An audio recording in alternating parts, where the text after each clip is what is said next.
Assalamualaikum warahmatullahi wabarakatuh. Di sini kami dari kelompok 5 akan mempresentasikan hasil presentasi kami tentang hasil laporan usaha catering Rice Bowl untuk asesmen akhir semester kewirausahaan dengan dosen pengampu Pak Mufti Fatona. Disusun oleh kelompok 5, saya sendiri Oktariani Anastasia dan teman-teman saya Kristi Elizabeth dan Zahra Fatima. Untuk overview-nya, didahului dengan pendahuluan, dilanjutkan oleh gambaran umum rencana usaha, lalu metode pelaksanaan, diikuti dengan biaya dan jadwal kegiatan, serta terakhir adalah daftar pustaka. Dimulai dari pendahuluan, usaha ini dilatar belakangi dengan modal yang terbilang cukup terjangkau serta terdapat peluang yang bisa dimanfaatkan. Dengan ancaman untuk rugi modal dan kegagalan yang dibilang rendah, kami yakin untuk menjadikan ide bisnis catering makanan Rice Bowl sebagai pilihan usaha kami. Kami pun memiliki konsep usaha di mana kami akan memulai dengan membuat menu pilihan kami terlebih dahulu. Apabila laris, kami akan memulai menambahkan variasi menunya dengan pengetahuan dan keterampilan yang kami miliki. Di sini kami menggunakan analisis SWOT, yaitu sebuah metode perencanaan strategis yang digunakan untuk mengevaluasi faktor internal dan faktor eksternal yang mempengaruhi suatu organisasi atau proyek. Singkatnya, SWOT adalah kepanjangan dari Strength, Weakness, Opportunity, dan Threat. Untuk total bobot pilihan usaha kami, yaitu catering makanan Rice Bowl, dengan perspektif SWOT kekuatan 21, peluang 20, kelemahan 16, dan ancaman 19, jumlahnya yaitu adalah 6. Baik, berikutnya saya akan menjelaskan bagian gambaran umum dari rencana usaha kami. Jadi, usaha kami bergerak di bidang industri makanan.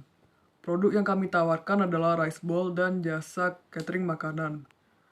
Rice bowl sendiri merupakan hidangan nasi yang disajikan dalam mangkuk dan dilengkapi dengan berbagai macam topping seperti daging, sayuran, telur, atau saus. Konsepnya mirip dengan hidangan donburi dari Jepang atau bibimbap dari Korea, di mana nasi menjadi dasar utama dan berbagai lauk ditambahkan di atasnya.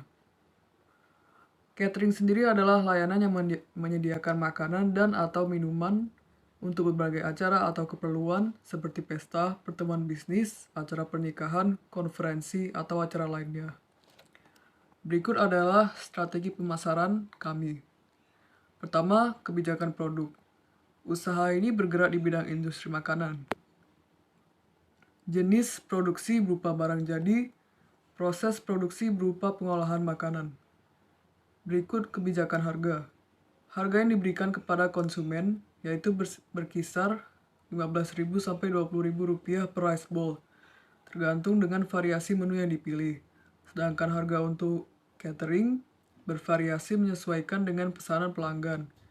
Biaya jasa antar dihitung terpisah. Kebijakan promosi. Untuk memperkenalkan produk rice bowl kepada konsumen, diperlukan promosi. Bisa dimulai dengan menitipkan penjualan rice bowl di koperasi kampus dan atau menawarkan kepada teman-teman sekelas. Mempromosikan di media sosial seperti WhatsApp, Instagram, dan TikTok juga akan sangat membantu mengingat ketiga aplikasi ini memiliki jumlah pengguna yang banyak. Berikutnya, kita masuk ke analisis kelayakan usaha. Jadi bisa dilihat di sini.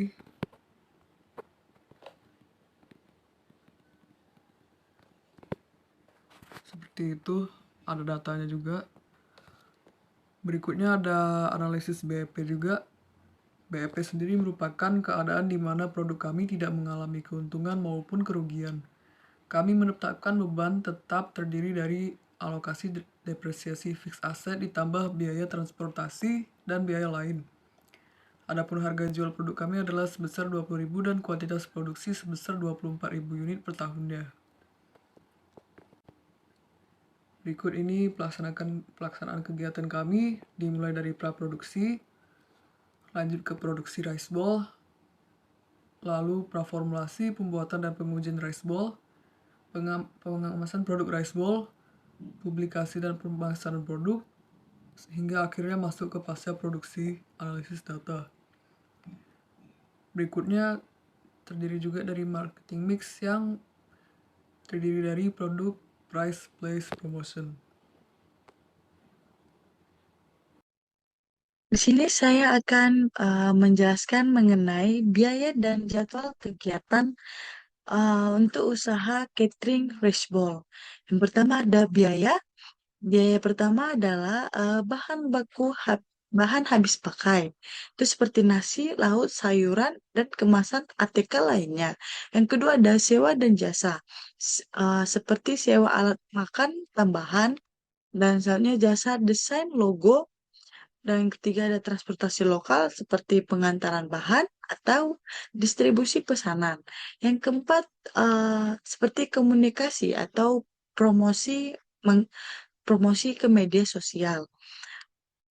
Dan di sini kami juga perkiraan perencanaan sumber dana dari koperasi dengan total 10.300.000 seperti yang kami terterakan di file kami. Dan selanjutnya ada jadwal kegiatan seperti agenda kegiatan, waktu pelaksanaan program. Dan yang pertama, kami ada perencanaan konsep bisnis dan perencanaan keuangan itu di minggu pertama dan minggu ketiga. Dan selanjutnya ada pembelian peralatan dan perlengkapan produksi kami buat waktu pelaksanaannya itu di bulan pertama, di minggu pertama.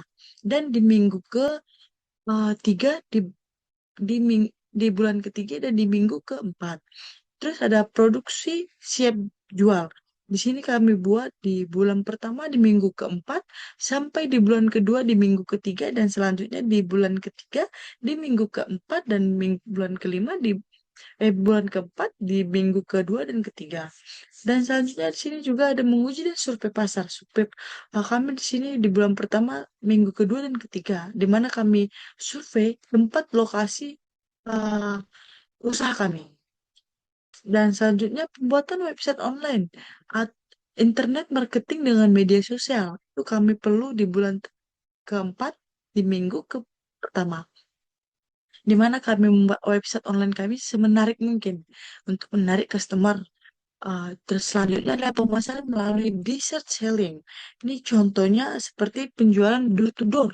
Seperti penjual mengunjungi rumah-rumah untuk melakukan produk sama seperti pemasaran melalui penitipan produk pada toko mitra. Itu jadi kami datang mengunjungi ke toko tersebut untuk mempromosikan produk kami, yaitu usaha catering rice bowl. Dan juga sama seperti transaksi penjualan. Dan situ juga kami menerima melalui acara juga. Jadi eh, kami menerima melalui acara-acara seperti pameran atau seminar tuh. Dan selanjutnya di sini ada evaluasi berkala setiap akhir bulan. Evaluasi ini kami bikin di bulan pertama, di minggu keempat, di bulan kedua, di minggu keempat, dan selanjutnya seperti itu. Karena kita evaluasi harusnya di akhir karena kita mereview ulang dari minggu pertama sampai akhir apa yang perlu kita tingkatkan. Dan terakhir ada pembuatan laporan di mana di sini kami buat di minggu keempat kami buat untuk laporannya. Di sini untuk data-data keuangannya, apa saja yang kita perlukan selanjutnya, kita kembangkan dan laporan berapa banyak kita habis terjual untuk usaha kita itu catering respol.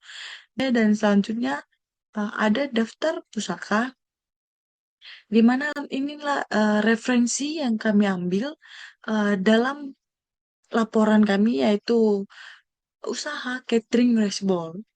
Kami dari kelompok 5, terima kasih.